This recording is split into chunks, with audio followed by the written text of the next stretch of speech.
Di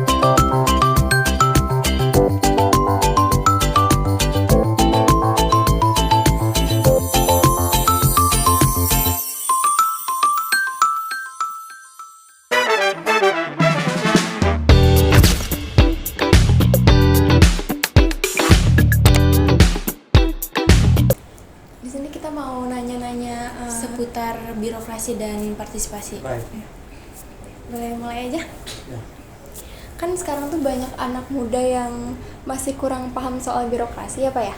Terus di DPRD Kabupaten Tangerang ini nerima nggak sih kalau buat nerima anak magang mahasiswa buat magang di sini gitu? Pertama, DPRD ini kan lembaga Dewan Perwakilan Rakyat Daerah. Pertanyaan tadi, apakah DPRD ini menerima mahasiswa untuk magang di tempat ini dalam rangka bisa memahami birokrasi. Nah, tentunya lembaga ini terbuka untuk siapa saja, apalagi untuk belajar yang tadi dikatakan magang. Jadi terbuka. Terbuka untuk magang ya? Terus kalau misalkan buat magang itu syarat-syaratnya apa aja? Tentu mengajukan pertama di lembaga DPRD dan ada utusan memang dari pihak kampus secara tertulis. Berarti itu aja syaratnya? Nah, Lanjut ke pertanyaan selanjutnya ya Pak. Kan banyak pegawai yang dikeluhkan masyarakat tentang kurang pelayanannya, kayak misalkan kurang sopan atau kayak gimana gitu ke masyarakat. Terus gimana sih cara DPRD itu nanggepin itu gitu, cara untuk memperbaiki sistem pelayanannya? sistem pelayanan DPRD itu kan sistemnya sekarang semua sistem itu kan berbentuk teknologi ya. Iya. Jadi ada pengaduan, baik bentuknya aspirasi itu ada yang memang secara tertulis. Misalkan ada keluhan di masyarakat, kemudian masyarakat mengadukan keluhannya itu kepada DPRD dengan cara mencatat kronologis dan permasalahan apa saja.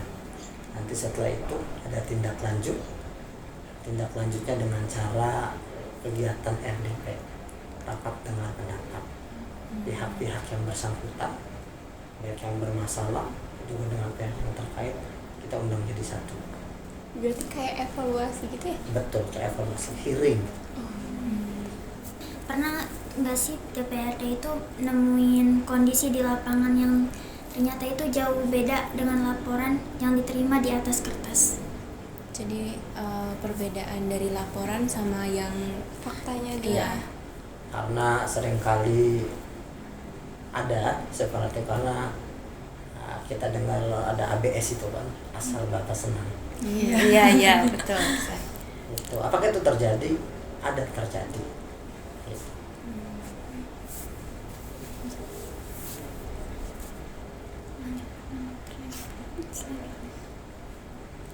Nah, jadi kan banyak anak muda sekarang yang apatis sama politik, Pak ya, karena ngerasa ngadu juga percuma, ujung-ujungnya nggak ada perubahan. Nah, tanggapan menurut Bapak gimana? Salah. Kehidupan kita 24 jam itu tidak lepas dari yang namanya politik. Anak muda sekarang itu nggak boleh apatis dengan politik. Harus benar-benar peka, bahkan harus ikut serta masuk ke dalam politik. Saya ini masih muda.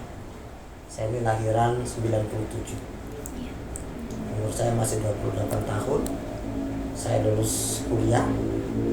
Setelah lulus kuliah, saya masuk partai politik. Dalam rangka apa? Dalam rangka mampu bisa menyuarakan dan membenahi apa saja sih yang harus diselesaikan. Jadi anak muda tidak boleh apatis kepada politik, harus turut dan ikut serta dalam politik. Karena kehidupan kita itu tidak pernah lepas dari yang namanya politik. Baik, selanjutnya menurut Bapak faktor-faktor apa saja yang mempengaruhi tinggi rendahnya partisipasi masyarakat khususnya generasi muda dalam pemilu di daerah ini? Faktornya itu kita kurang literasi. Faktor kurangnya partisipasi masyarakat, pertama memang masyarakat kita kurang literasi. Yang kedua, yang membuat faktor mereka itu kurang berpartisipasi, kadang mereka sudah menyerah terlebih dahulu terhadap harapan ke depan jika memilih salah satu pemimpinnya. Jadi itu. Sejauh mana media sosial dimanfaatkan pemerintah daerah untuk meningkatkan kesadaran politik dan partisipasi? Di lembaga kami DPRD khususnya itu punya akun media sosial, ada di Instagram, dan kita sangat mengaktifasi. Artinya benar-benar kita pakai media itu dalam rangka mensosialisasikan kegiatan-kegiatan yang ada di DPRD, dan sangat amat bermanfaat. Orang zaman dulu biar tahu pengumuman kabar, cerita yang akan datang atau yang sedang terjadi, bacanya koran. Iya, benar. Sekarang dengan jarak tempuh yang jauh pun, TikTok apalagi kan, Iya. jauh lebih cepat daripada angin yang datang. Sangat mantap. Tapi kalau misalkan untuk orang tua yang sudah tidak pakai gadget gitu ya Pak, gimana mereka tahu informasi-informasi yang dari mana? media Iya. sosial DPRD? Ya, jadi DPRD juga selain informasinya ada di media sosial, kita juga ada kegiatan yang tatap muka, Kayak secara offline, sosialisasi. sosialisasi dan yang lain sebagainya itu kita juga ada kegiatan yang offline. Berarti semua generasi tahu lah ya Pak. Semua informasi tahu. Lanjut pertanyaan selanjutnya. Ini bagian partisipasi Pak. Jadi bagaimana tanggapan Bapak mengenai golput di masyarakat? Apakah itu memang golput itu emang termasuk partisipasi atau tidak? Tidak sama sekali.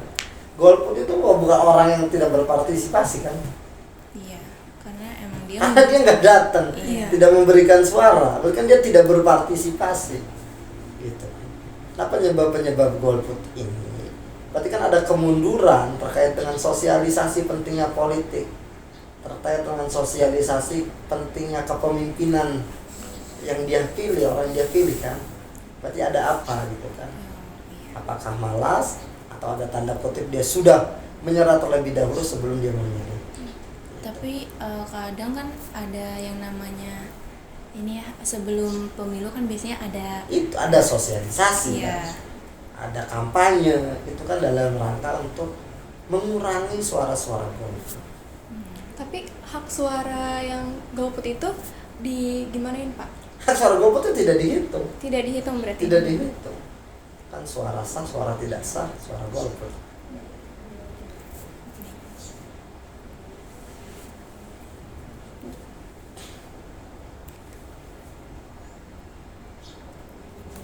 Oke. Udah?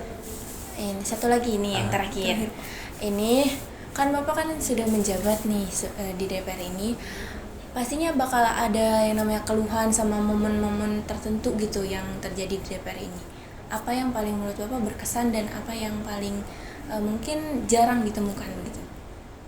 Bagi saya, Iya. menjadi seorang anggota DPRD itu ya, kekuasaan, artinya punya kekuasaan, Iya. punya jabatan, itu adalah satu kesempatan besar untuk bisa meninggalkan hal-hal baik.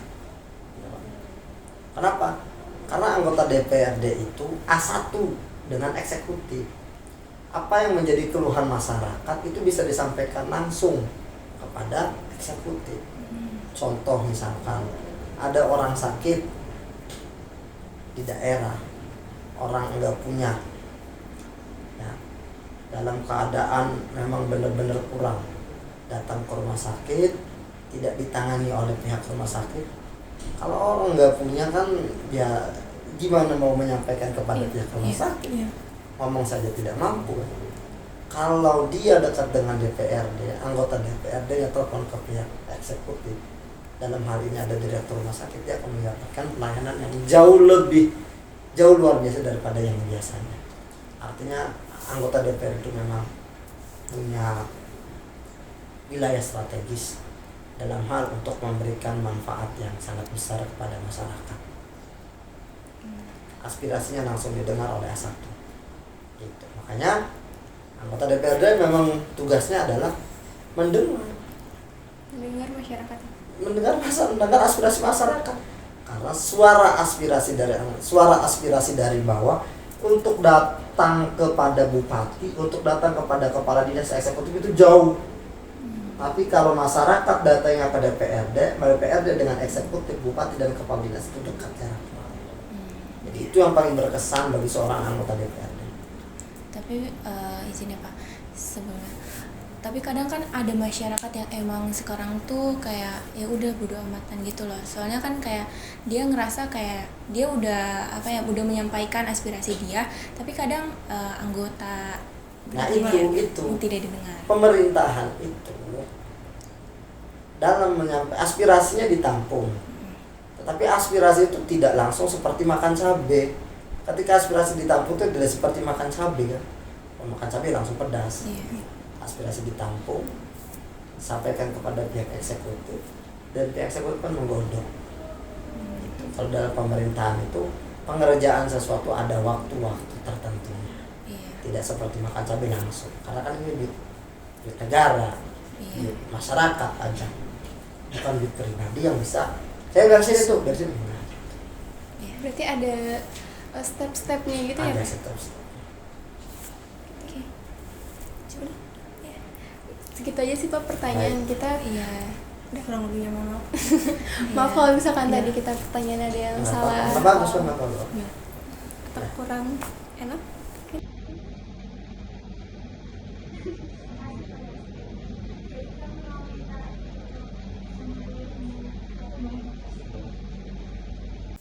Ini jauh amat dari Unpam Serang ke Tangerang. Iya, karena lokasinya sesuai gitu. ini.